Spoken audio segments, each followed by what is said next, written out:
I'm on. Good morning.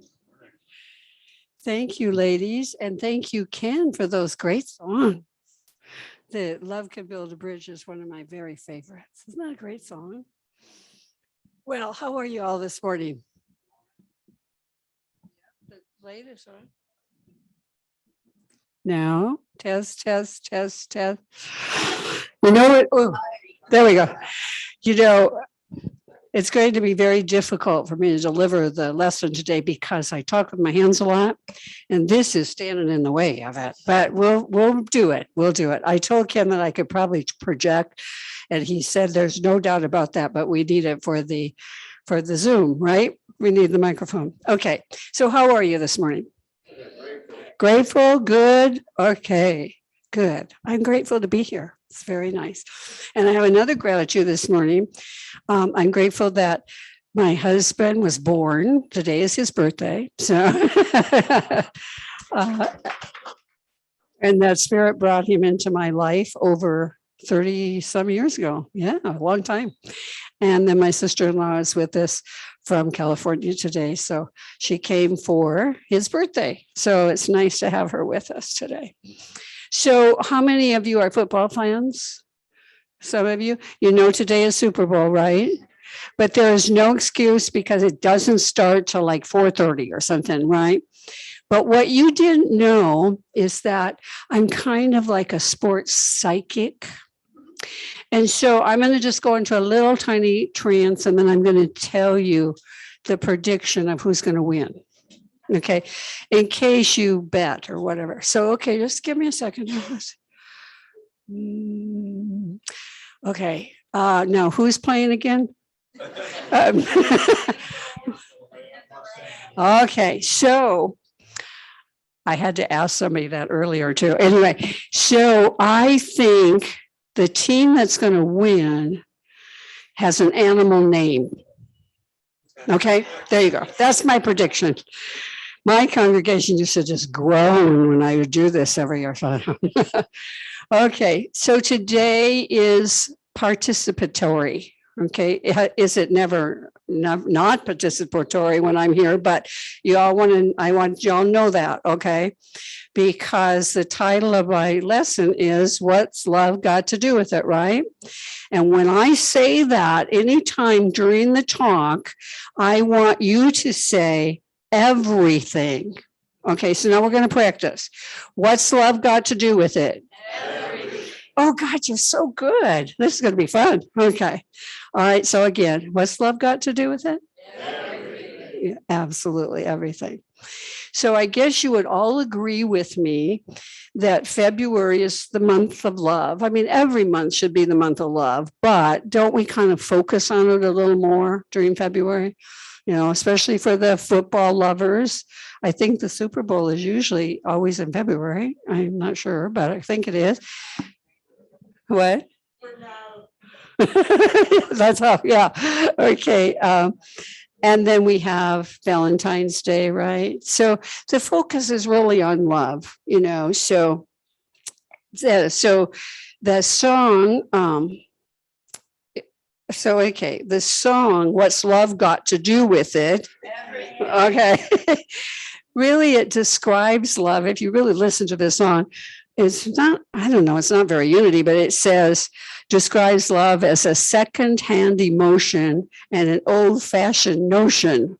Well, we don't really agree with that, but it asks, who needs a heart that can be broken? I mean, it's like, really? Okay. And then it says, what's love got to do with it? You really are good. All right. So then there's a song, let's see, another song about love. It says, what the world needs now is love, sweet love, right? That's a really pretty one. It's the only thing that there's too little of, right? So what the world needs now is love, sweet love. And then it goes on and says, not just for some, but for everyone, everyone. So the main teaching of our brother, our way-shore, Jesus, the main teaching of his is love. Wouldn't you agree with that? The main teaching is love. The whole New Testament is about love. So what the New Testament talks about is what's love got to do with it? Everything, yes. So we are told that God is love, right? It says it right in the New Testament. God is love. And as an offspring of God, then since we are made in the image and likeness of God, we are love also. Right? Right. Okay. See, that spark of divine love just is us. That's it. That's who we are, We are made in the likeness of our parent. So we can't be anything else but love. Do you agree with that? Kind of, huh? Okay.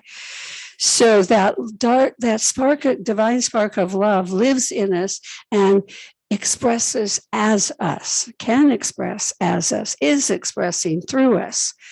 So having said that, I am reminded, and I'm reminding all of you too, that we are invited to love our neighbors as ourselves. And does everybody know who our neighbor is? I mean, not the person that lives on the right or left side of your house. Our neighbor is everyone. Everyone. I want you to keep that in mind. Everyone is our neighbor. So, like the song says, love isn't just for some, but for everyone. Okay, so everyone is our neighbor. And we are asked to love everyone. And it's kind of easy. We can love each other in this room. We know each other. We know our hearts. But what about those that persecute us? The Bible says we're to love them too, right?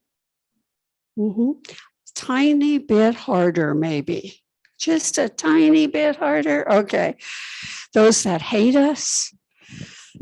Our co-founder, Charles Fillmore, in the Revealing Word, has this to say about love. Love is the pure essence of being that binds together the whole human family. Of all the attributes of God, love is undoubtedly the most beautiful. It binds the universe and everything in it. It is the great harmonizing principle known to humankind. Love sees good everywhere and in everybody. It's not concerned with what or who it loves, nor with the return of love. Charles Fillmore was this awesome man. So love is an inner quality. It is the great healer and harmonizer. And then Ernest Holm, who was the founder of religious science, wrote this: if we would look for a God of love, we must look long and deeply into each other. We must look away from the differences until we penetrate into the unity of the whole. Love alone reveals love. So those are beautiful words, I think, from two men that I really respect and I'm grateful for. But I got to tell you this, because I can never lie on a Sunday morning. I don't lie anyway. But to be honest, I really have to tell you this. I'm not seeing right now love binding the whole human family. I'm not always able to look away from the differences. And I'm not even sure that I can see good in everyone on some days. And I don't think I'm alone in this. Maybe if I am, I shouldn't continue or something, but I don't think I'm alone in this. I'm not seeing it all the time, all right? So I'm seeing lots of behaviors and situations and people that I'm finding hard to love in our world today. So if you're seeing that same thing, you might be saying, well, what do we do? Then what do we do? How do we love those that are hard to love? Anybody have somebody in your life that's just hard to love? Or someone you've seen on TV or something like that? Yeah, okay. Well, first of all, what we need to keep in mind is the answer to the original question. What's love got to do with it? Everything. Everything. Okay. And there is a news commentator and author and social activist that once said this: when asked how do we love that which is hard to love, said, when it's hard to love, love harder. When it's hard to love harder. Whew. Now, really doing that, I think, is a super duper spiritual work. It's very, very holy work to love someone that's hard to love. But what really could be any more important than that, than to really love harder? What could be more important than that kind of work? So what's happening in our world and even in our personal experiences isn't always working for the best right now that I can see. So let's look then at ways that we can really understand that love can build a bridge, like the song said, between your heart and mine, or between my heart and that person I find hard to love. Okay, let's look at ways that we can make love make the world go round. You know, that's another song, love makes the world go round, right? So, or otherwise, what's love got to do with it? Okay, so we want to look at that. Love is sweet and harmonizing and healing. And I think it's worth trying. And I'm going to give you some very real and tangible ways that we can be reminded of the power of love. But first, I'd like to just talk a little bit about some research that has been done on babies. And you probably all heard this. Babies that have been born addicted, to drugs because of the addiction of their mom. And they've had these studies of how these babies tend to be smaller in size. They tend to be weaker and their vital signs are weaker and they're more lethargic and stuff than other babies. And their mortality rate is pretty high. So many of them simply don't survive. And initially, these underweight and lethargic babies were given everything required for their physical health. They got their medication, they got food, they got drink, but that was still not enough to keep them well. And actually to keep a lot of them alive, that wasn't enough. So they found that if volunteers regularly spent time with them and held them and rocked them in their arms and spoke lovingly and gently to them, then suddenly the health of the babies began to improve dramatically. And their weight increased, their vital signs improved, and their mortality rate drastically decreased. And that probably doesn't surprise you any, because knowing the power of love that we do know, we could see how these little babies improved significantly when they were given massive, massive amounts of love by the volunteers that held them. So it looked like that love given to them that released in them their natural hormones and enzymes that were required for them to begin growing in very healthy ways. And the scientists agreed on the evidence, and they concluded that these infants improved because they needed to be loved in order to survive. Now, you've all probably heard the statistics on this, all right? And that I've seen that happen also with adults. How I've seen it happen in recovery, for example. I've seen people, including myself, when first got into recovery, were loved unconditionally, by the other members of a 12-step group or something. And for the first time in their lives, and then they were able to improve and recover from not only their addictions, but they were also able to begin loving themselves in a different way. So what I'd like this morning to do is think about this in just a little different way.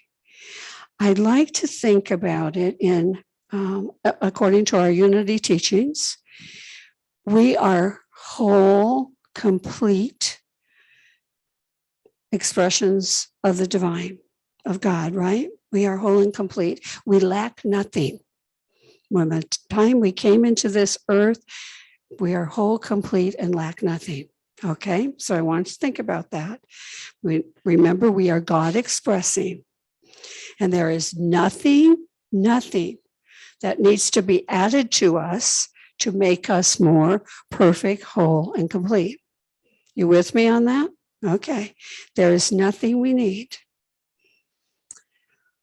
So, and we know that love then is our natural state. It is who we are, what we are, right? We are made in the image and likeness of the supreme essence of love. Okay, you with me? So, since we are intrinsically whole, perfect, and complete, then the truth is that nothing needs to be added to us or given to us. It only needs to be released from us. Just breathe through that one. Only needs to be released from us. Take a big breath. Okay. I want to look at the story of the babies and the people in recovery from this spiritual perspective. There's an entirely different conclusion.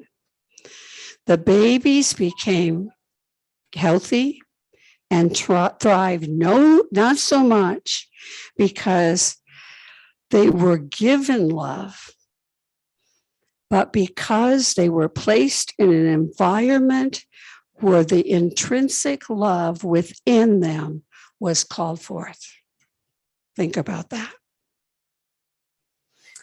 What healed them was not so much the love they received from those others, those volunteers, but the love that was released from within them. That's big, isn't it? That's big. I've been studying this a little bit. It's big. It's huge. So let me say it again.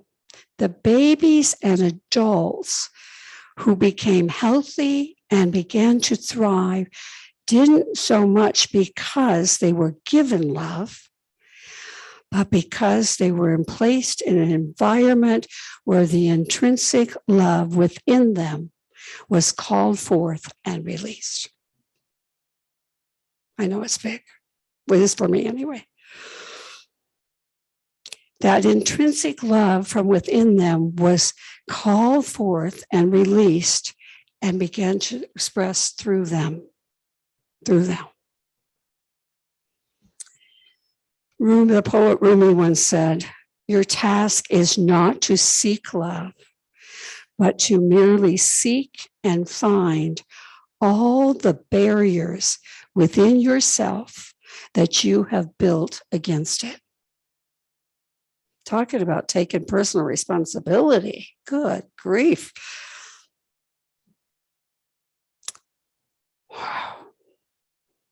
And then it said, then Rumi goes on, and that is what will heal our world with enough people who create the opportunity. So that's what's going to heal our world if we create the opportunity, the environment, and the situation for the barriers to be dissolved so that love can be released from within humanity. And then when that happens, we'll see a new day. We'll see a new world. Isn't that great theory? That's great theory.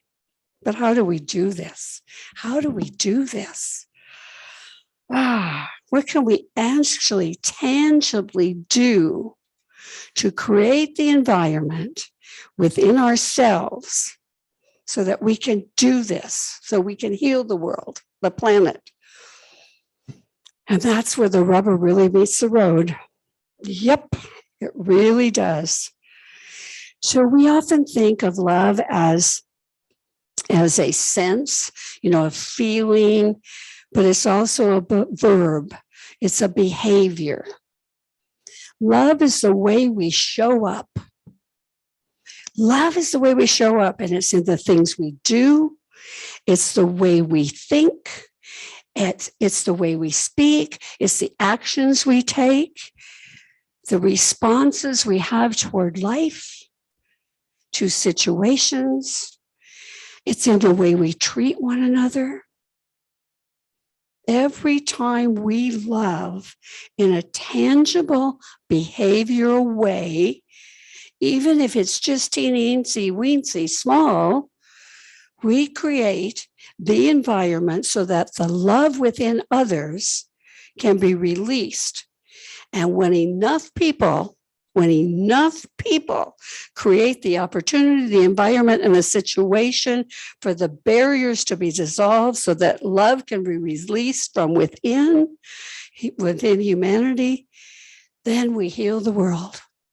Absolutely, positively. So what's love got to do with it? Everything. Yes, everything. And that's what we're called to do. That's what we're called to do, even especially when it's difficult. Or I should say, even really, especially difficult. So remember, when it's hard to love, what are we supposed to do? Love harder. Love harder. Because when we can do that,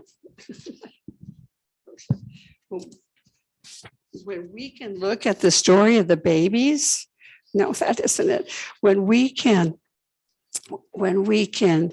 meet every act of hatred with an act of love and unity, and it doesn't really matter even if that act of love and unity directly relates to us or not, our job then is to release love from within, even if it isn't relating to us, it's somebody relating to someone else.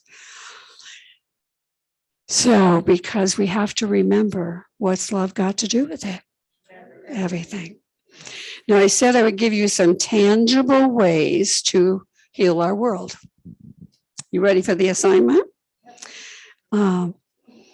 Okay, so you all want to be one of these people that creates the environment, the opportunity, the situation, right? To heal the world.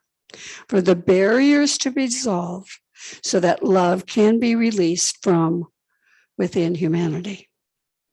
You ready for it then? You ready for the assignment? Okay, here's the ways. These are ways to bring us the new day and a new release, a new world of love. So first of all, the first step begins not outside of ourselves, not out here, but where? Within, Just like our peace song says, where does peace begin? with me, right? Okay. So that means that that's going to be released from within us. We have to know that we're love, right?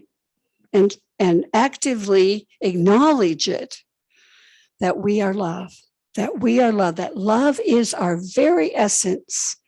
So I want to say together today, I am love. Let's say it together. I am love. And let's say it again. I am love. I am love. Yes. Okay. I am love. And now I want you just to sit with that for a minute. I want you to sit with that and just allow the thought of it to permeate your being. I am love. I am love. I am love. Okay, has it permeated your being? Okay, now look around the room. Look around the room. And I want you to acknowledge as you look around that not only are you love, everybody in this room is, right? And you know what? Everybody beyond this room is. And all those people you see on TV, they're all love, just like we are. It was pretty easy to do it in here, wasn't it? So when you watch the news tonight, we'll see how you do. Okay, all right. So you got it though, don't you? That's the main thing to do is every day, every moment, if you have to, remind yourself, I am love. I am love. And if you're reminding yourself of that, if I'm reminding myself of that, what are we going to be? Love. That's going to be what we project out, okay? So we got that. So then we only need to go to the New Testament. If you're questioning it at all, go to the New Testament and to know how to behave so that we can create the environment, the situation, the experiences where the intrinsic love within all people can be called forth and released. That all people can then know that they are love and that we can know they are too. It goes both ways. Okay. So there's a chapter, there's a book in the Bible called 1 Corinthians. You're familiar with that. And 1 Corinthians chapter 13, verses 4 through 7 reads this. Love is patient. Love is kind. Love is not envious or boastful or arrogant or rude. It does not insist on its own way. It is not irritable or resentful. It does not rejoice in wrongdoing, but rejoices in the truth. It bears all things, believes all things, hopes all things, endures all things. Now, when we look at that, it seems like a pretty tall order. Some days it does for me anyway. It seems like a tall order. But let's just break it down a little bit. Love is patient.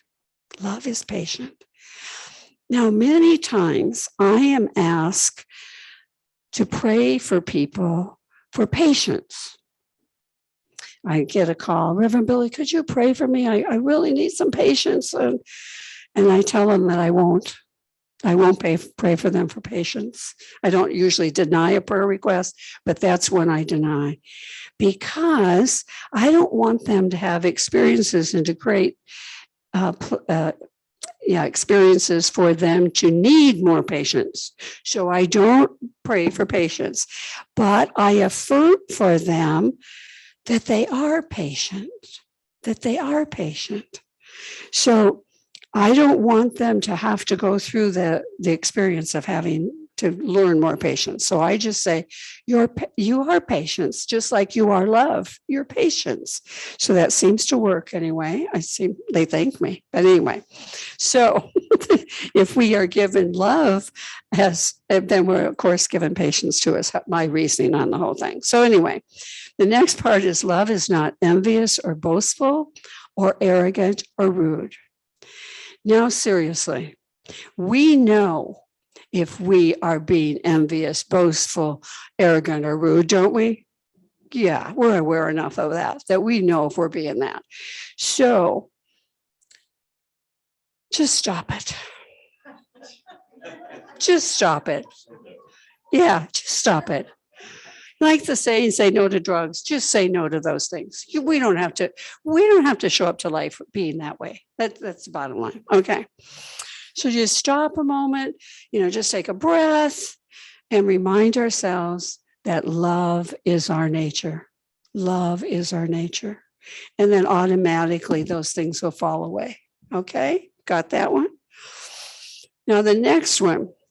Love does not insist on its own way. And that's really a hard one for me. But anyway, as Ralph will tell you. Anyway, have you ever heard someone though say or imply it's my way or the highway? We've had those situations, right? Okay. Well, don't be that person. It's as simple as that. Don't be that person. Don't be that person. Just we just need to remind ourselves that everyone, each and every person on this planet has that awesome creative power within. And they get to use that awesome creative power any way they choose. It doesn't have to be the way we do it, right? So we just remind ourselves of that and just accept that beautiful uniqueness in every person. Okay. Not everybody has to do things the way we do. Well, kind of the way I do, but no. I'm kidding. Okay. So we just honor that uniqueness in everybody. The next one, it says, love is not irritable. In our humanness, there are times that we may be feeling irritable. It's okay. It's okay to feel your feelings. In fact, it's critical to your mental and physical health to feel your feelings. I had a student in a class that calls some of our unity positivityness, unity rah-rah, because, it's like, oh, we have to be positive. We have to be positive. But, and that's one of our things we do. We want to be positive. We want to look for the blessing and everything. But sometimes you got to feel the icky feeling before you can get there. And that's good. Got to feel your feelings. So you don't jump from feeling not so good to I'm positive. Feel the feeling along the way. And that's good for your mental and physical health. Okay. So you just check in with yourself. And you kind of go, okay, what's going on with me? I'm feeling kind of grumpy here. Or angry or whatever the feeling is. I just kind of feeling, just check in and, just feel what's going on and identify it and really kind of get it that it's not anything out here. It really is something going on in here. Okay. And just say, okay, what's going on? Am I fearful about something? Am I, is something going on in life that I can't control? Is someone behaving in a way that I wish I could change? Does someone have an opposing opinion to mine? And that's getting me all riled up or whatever. See, then when we check in, we felt the feeling, and then realizing, I think that it's going to happen during this healing assignment. Things are going to come up that we get to look at and say, okay, what's going on? So then when you identify the feeling like, okay, I'm really upset about that, I'm angry or I'm fearful or whatever it is, and then just stop and say this after you identify the feeling and feel it, it's okay. Then stop and say the serenity prayer. And most of you know that, I think. God grant me the serenity to accept the things I cannot change, the courage to change the things I can, and the wisdom to know the difference. Yeah, just stop. And then trust God to answer that prayer. And it's always answered. It's always answered. Okay, so the next one is love is not resentful.